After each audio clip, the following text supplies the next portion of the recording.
Hello, everyone. My name is James Holly. I'm Hollywood Truth. I'll throw an early plug just to get it out of the way. Writer of the book, The Black Handbook for White Corporate America. The goal is not to give you stats or combo in writing, right?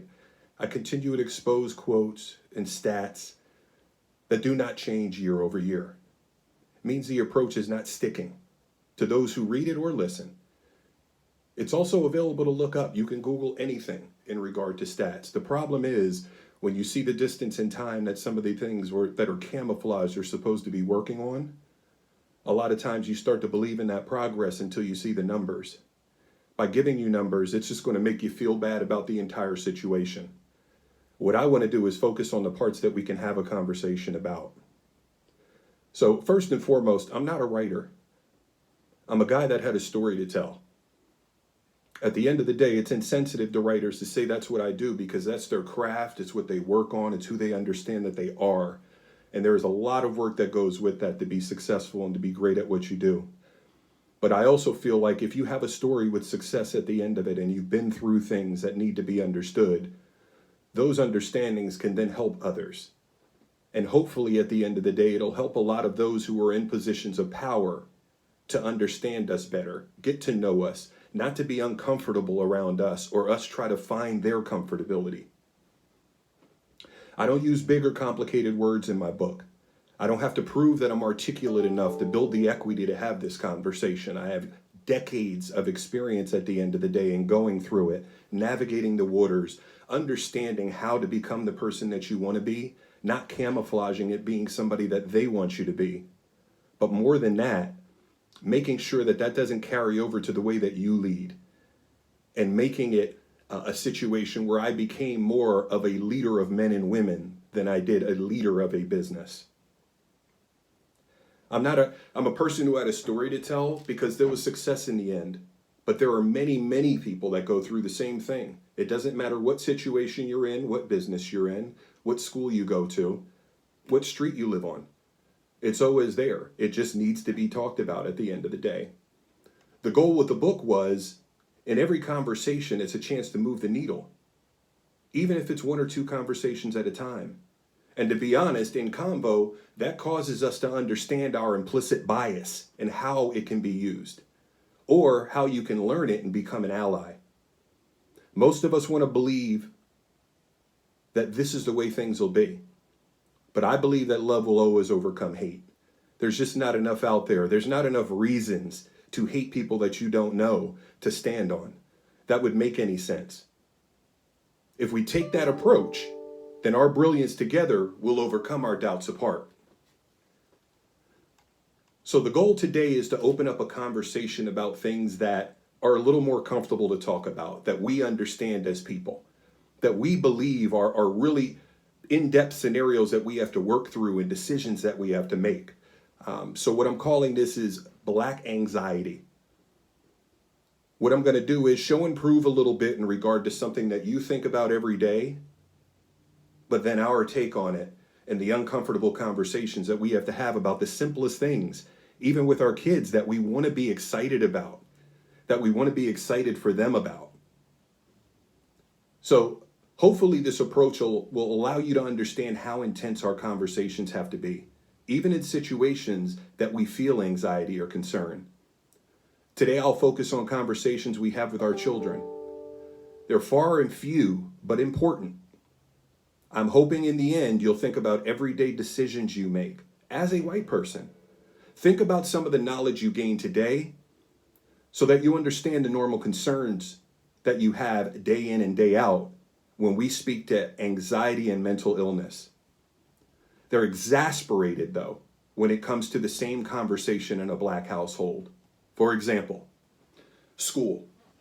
This is something we're all excited about, whether it's starting school, graduating from elementary school to middle school, from middle school to high school, and then on to college. Right? The reality in a white household is the conversation about good grades, could be allowance involved, could be anything. But you got to go to school, you got to get good grades, you got to study. Seems simple. Now, What blacks have to do is explain why teachers or students might treat them different. We have to continue to bolster our youth to feel as good as everybody else does because of the past and what they know of us. Think about that for a second. Are your children walking into school every day and trying to figure out who that person is, or are they having a conversation because it's another human being? Not because they feel sorry for them, not because nobody else is talking to them, but because that's the way you raised your child. So we're not saying that they're going to do it on purpose, but we're trying to make sure that they understand at the end of the day, there is more to it as a black student in regard to the way you'll be treated without setting them up with barriers or strongholds that do not allow them to progress or to educate themselves. We have to talk about the risks just to fit in and what that means at the end of the day. The things that people will look at differently, their hair, the way they dress, the way they speak. Because we're the minority, everything we do seems to be not up to par, I guess I could say. But it just means that you don't know us well enough. It's why you throw words out like aggressive, defensive, things of that sort. And I'm going to do one on microaggressions too, so continue to follow me. But the small things that we're used to every day, just like you are, should not have to be explained, especially as a child. The chemicals or the gel or whatever it is that you put in your child's hair is no different than the way that we need to operate around ours. There are differences, and people say they don't see color. That's part of the problem. We need to see it. Not so that we can make distractions happen or find people not to deal with because we're uncomfortable with them. We need to see color so that we understand the origination of all of this oppression, so that we understand what it's going to take to move the needle, so that you can be better allies instead of thinking that things don't really bother me, so I won't say anything. That could be the biggest MO. You in that moment saying something can change the course or the belief in that black person standing in front of you that feels like the minority in that moment. Even in our elementary schools of molding our youth, counselors and teachers should be expanding our horizons, not limiting us based on geographical area and past experience. Right? You have to see in a child sometimes what parents don't, especially spending that much time with them, which again, I think falls into inherent bias, unconscious bias, and not really knowing what you can do differently to impact these things.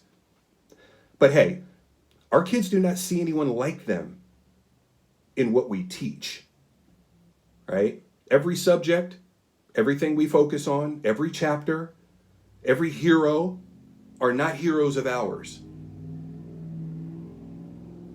So if your kids don't see anyone like them in what's taught, and it's taught as the gospel, why would our youth know their possibilities or results of who they can be? That's a full conversation for another scenario, but again, something to be thought of. If you look at our experiences or your previous experience with people like us and start to dedicate what you think resources should be, or that they're automatically lower, you're continuing a trend of breaking a system that's been broken for a very long time. Missing out on opportunities that others get, even when deserved.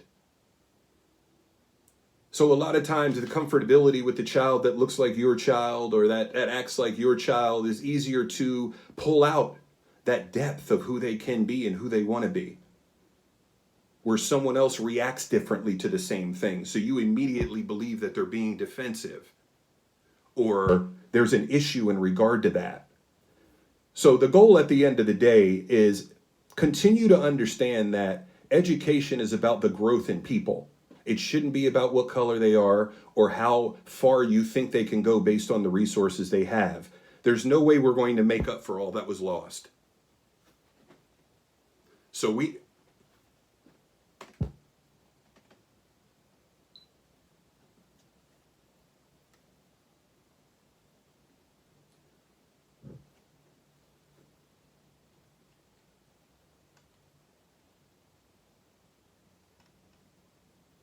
I think about these scenarios and my plight in school. You came up in the neighborhood, and it was a tough neighborhood at the end of the day. But going into school, classes for me were always honors or gifted classes. And for some reason, school just came extremely easy to me. I wanted to be challenged.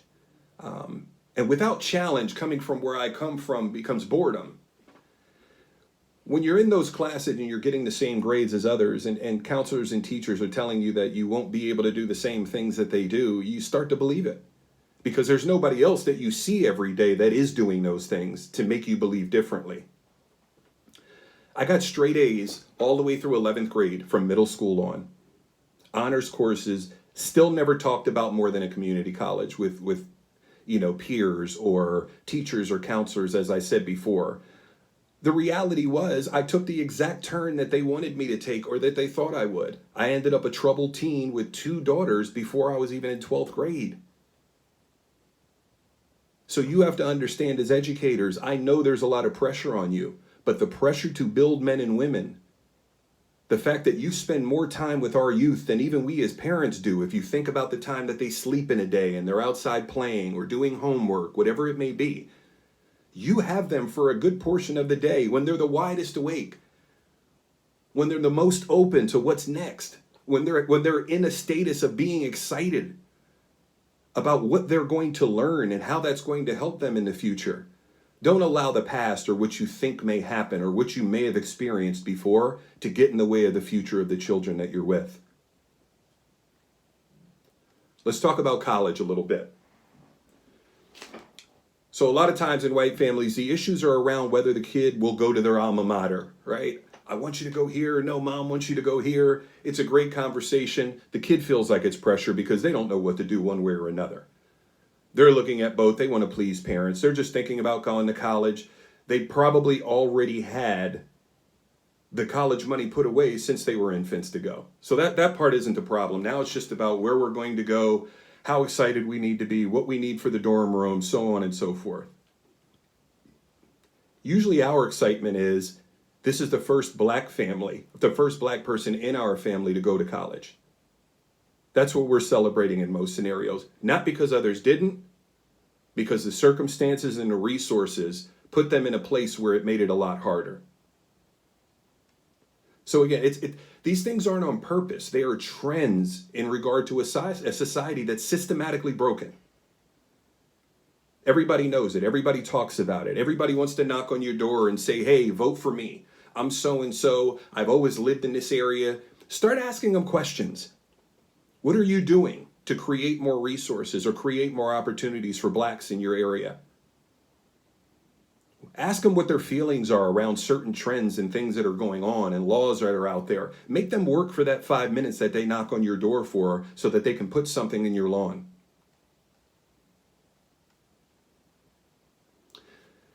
You don't have the resources to do what we do or to have what we have.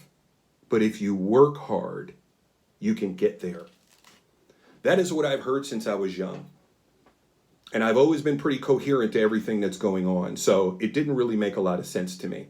Because if that's the case, then there are a whole lot more. What we do is we fall into scenarios where I call it the Oprah or the Obama effect.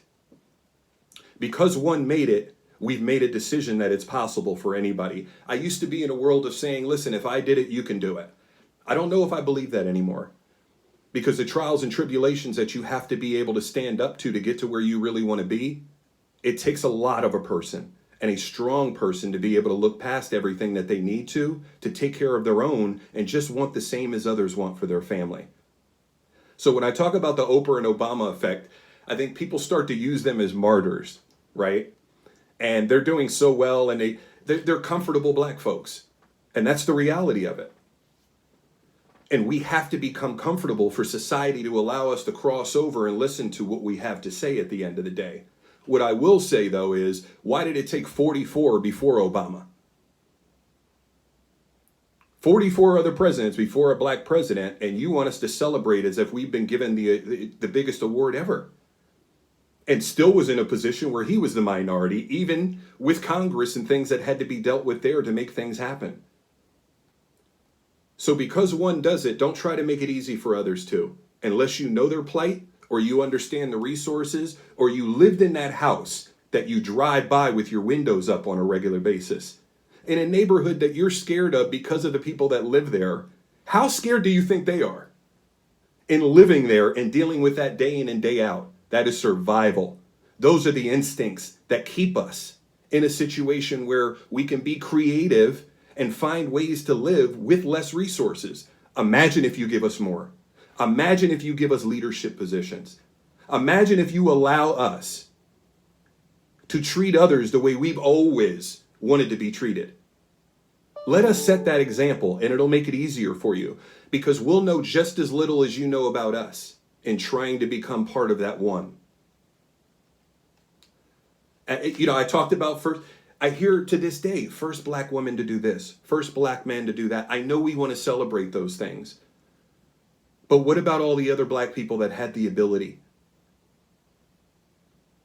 that could have done those things, that weren't able to do those things? I think it's disrespectful to say it's the first black person to do it when we know that there are hundreds, maybe millions of other blacks who could have done those things if they were allowed to. It's why our heroes are not recognized on days when they should. It's why we only see the creations and inventions that we've done because it's Martin Luther King Jr.'s birthday or Black History Month. Our successes, our creativity, our brilliance in blackness has been around forever. You could celebrate it every month with the things that we've done, but it's a lot easier not to do that. White parents, their anxiety, getting back to the college part of it, right? Starting a college fund when they're infants, again, where they'll go to college, things of that sort. But black parents without the same resources have anxiety that they live with their entire lives, trying to create that ability for their son or daughter to go to college, to create the necessary resources, thinking early in life about what they're going to have to give up on or hold off on to make sure that their child has more opportunities than they did. That anxiety is a lifelong thing that's not understood at the end of the day. And I'm not saying we're all not crazy about what's next for our children because we love them and want more for them. I'm trying to get you to understand the difference in the reality of those conversations. Black parents, even with the same resources, have anxiety that they live with their entire lives, as I spoke of.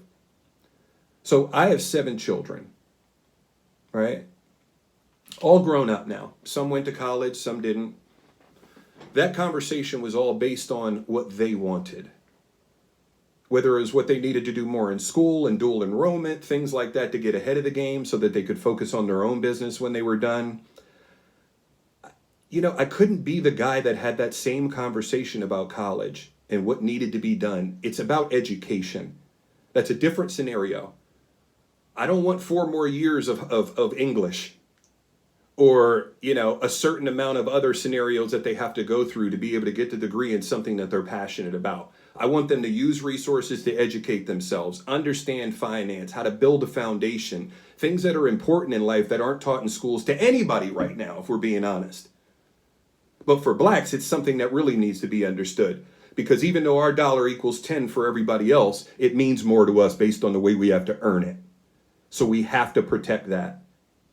And for everyone that wants to build that foundational wealth, we have to get that money from everywhere to be able to do that, to bring it back and build.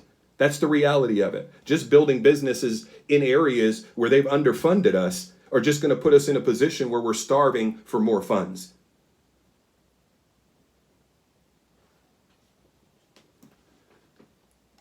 When I think about the conversations with the children, you have to stay open to understanding how important education is. But the reality is this. If I paid for all of my kids to go to college, right? And I'm not talking about a college. I'm talking about a college that everybody's going to look at on a resume and say, you know what? I went there, or I know some people that went there, or that's a really good school. If I pay college for all 7 of those children,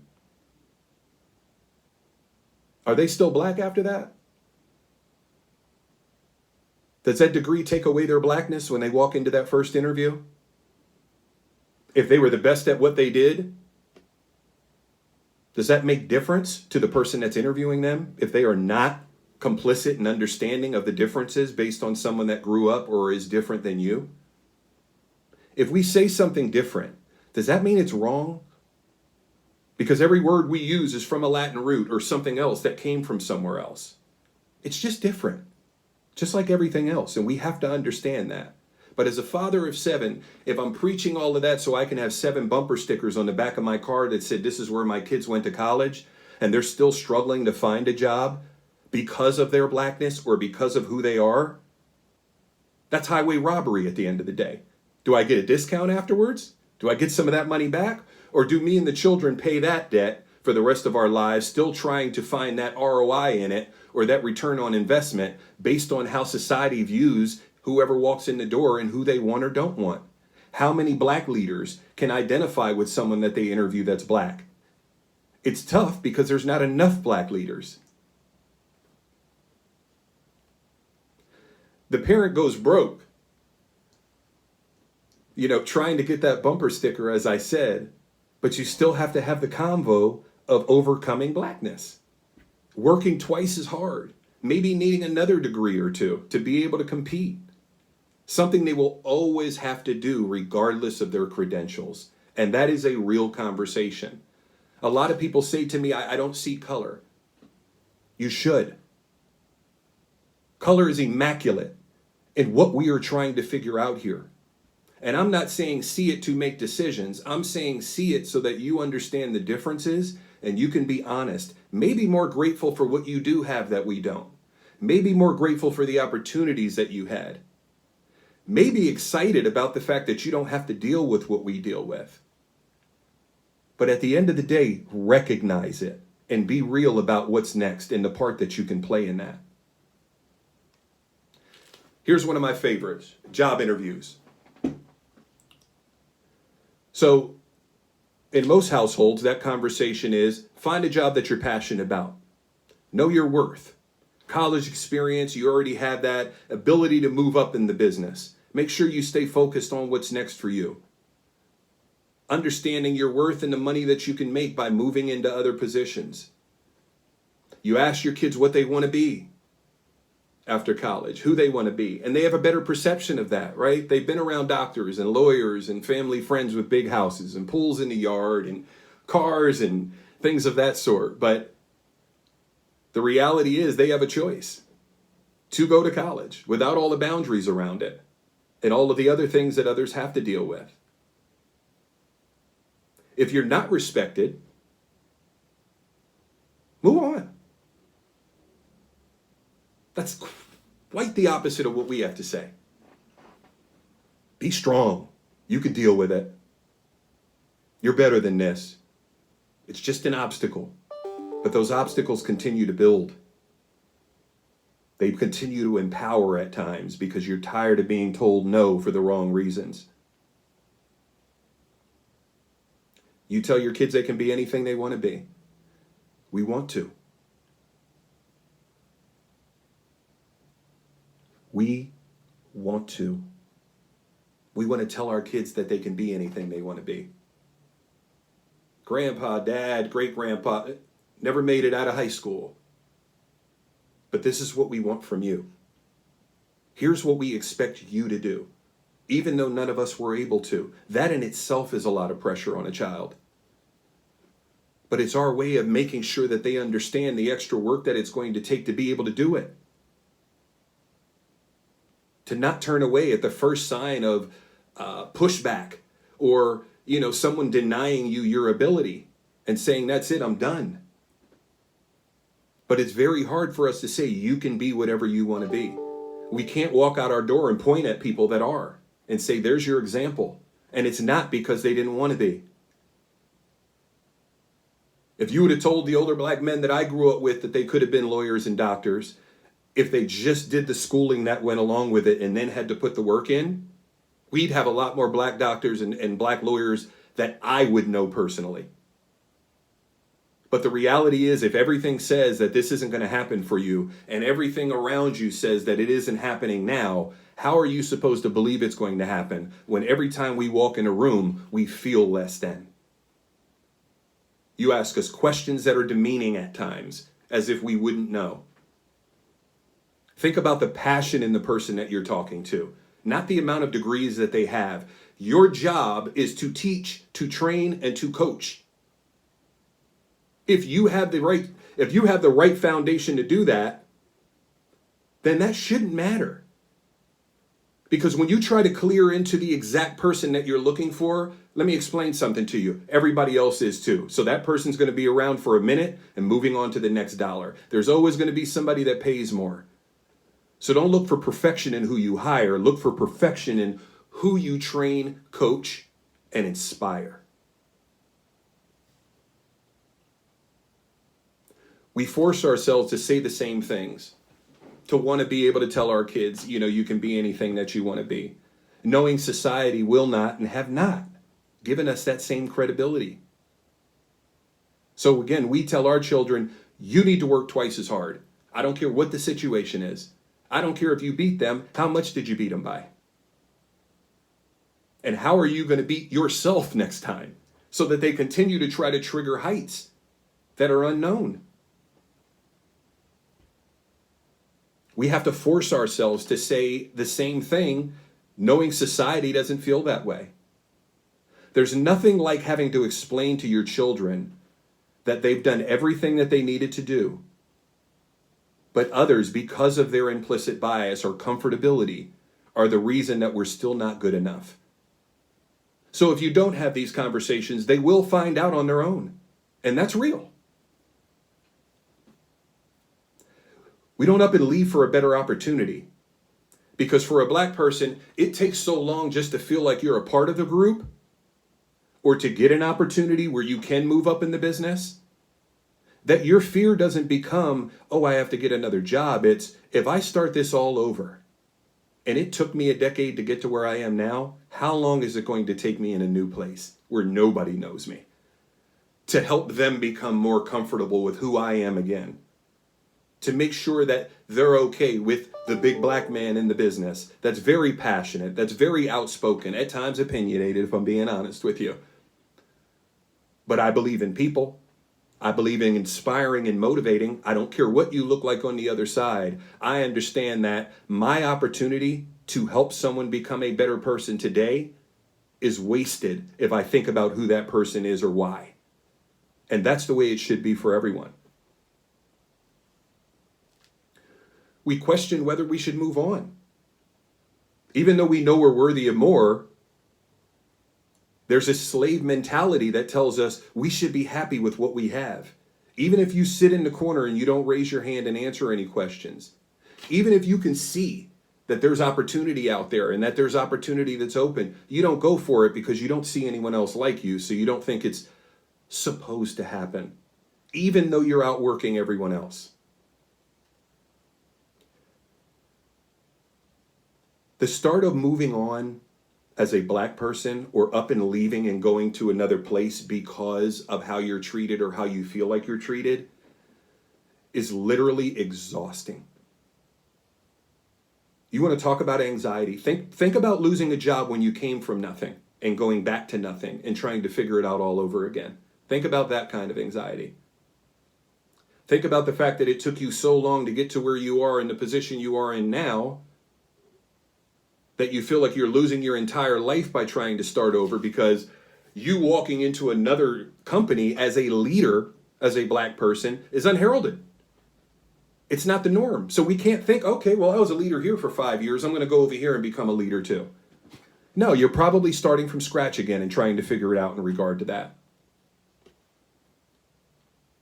So when you think about those things, right, and you look around and see other people, you look around and see others like you that aren't in scenarios that they need to be.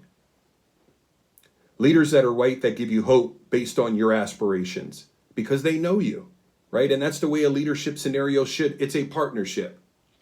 The minute you start thinking that your title is leader and you're above the people that you lead is where you're lost, period.